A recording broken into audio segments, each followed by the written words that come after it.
ನಮಸ್ಕಾರ ಗೆಳೆಯರೇ. ಈ ದಿನದ ಕಥೆಯ ಹೆಸರು ಸೋಮನಗೌಡರ ನಾಯಿ.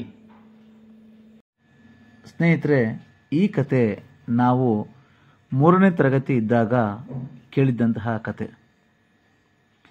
ಸೋಮನಗೌಡರು ಊರಿಗೆಲ್ಲ ದೊಡ್ಡ ಶ್ರೀಮಂತರು.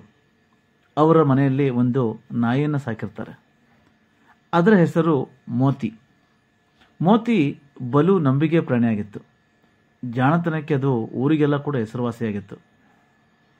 ಗೌಡ್ರ ಮನೆ ಊರಿಂದ ಹೊರಗಡೆ ಇತ್ತು. ಈ ಮೋತಿ ಅಂದರೆ ನಾಯಿ ರಾತ್ರಿಯೆಲ್ಲ ಎಚ್ಚರವಾಗಿದ್ದು ಮನೆಯನ್ನು ಕಾಯ್ತಿತ್ತು.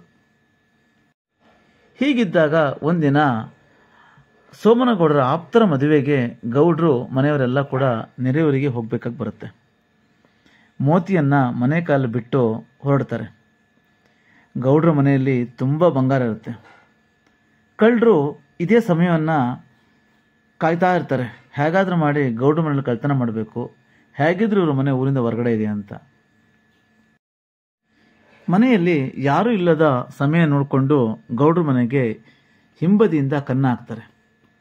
ಕಳ್ಳರ ಗುಂಪಿನಲ್ಲಿ 3-4 ಜನರು ಇರ್ತಾರೆ. ಮೋತಿ ಅವರನ್ನು ನೋಡ್ಬಿಡುತ್ತೆ.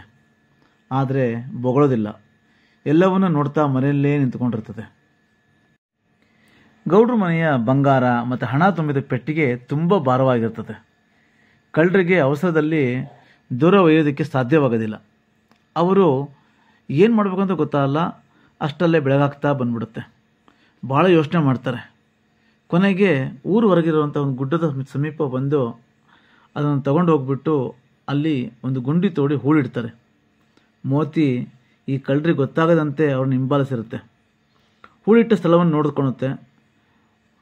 ಮರುದಿನ ಈ ಪೆಟ್ಟಿಗೆನ ಹೊಡೆದು ಕಳ್ಳರು ಅದನ್ನು ಹಂಚ್ಕೊಳ್ಬೇಕು ಅಂತ ಪ್ಲಾನ್ ಮಾಡ್ತಾ ಇರ್ತಾರೆ.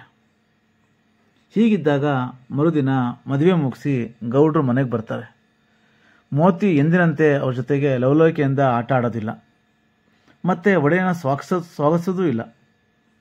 ಮೋತಿಯ ಜೋಲ್ಮೊರೆ ನೋಡಿ ಗೌಡ್ರಿಗೆ ಗಾಬರಿ ಆಗುತ್ತೆ. ಬಾಗಿಲು ತೆಗೆದು ಒಳಗೆ ಬಂದು ನೋಡ್ತಾರೆ. ಹಿಂಬದಿ ಗೋಡೆ ಒಡೆದಿರುತ್ತೆ. ಪೆಟ್ಟಿಗೆ ಕೂಡ ಮಾಯವಾಗಿರುತ್ತದೆ, ಅಂದರೆ ಹಣದ ಪೆಟ್ಟಿಗೆ. ಈಗ ಮೋತಿ ದೀನಸ್ವರದಿಂದ ಕೂಗುತ್ತೆ. ಗೌಡ್ರು ಹೊರಗೆ ಬರ್ತಾರೆ. ಮೋತಿ ಗೌಡ್ರ ದೋತ್ರನ ಹಿಡಿದು ಎಳೆಯುತ್ತೆ. ಗೌಡ್ರು ಆ ಮೋತಿಯ ಹಿಂದೆ ಹೋಗ್ತಾರೆ.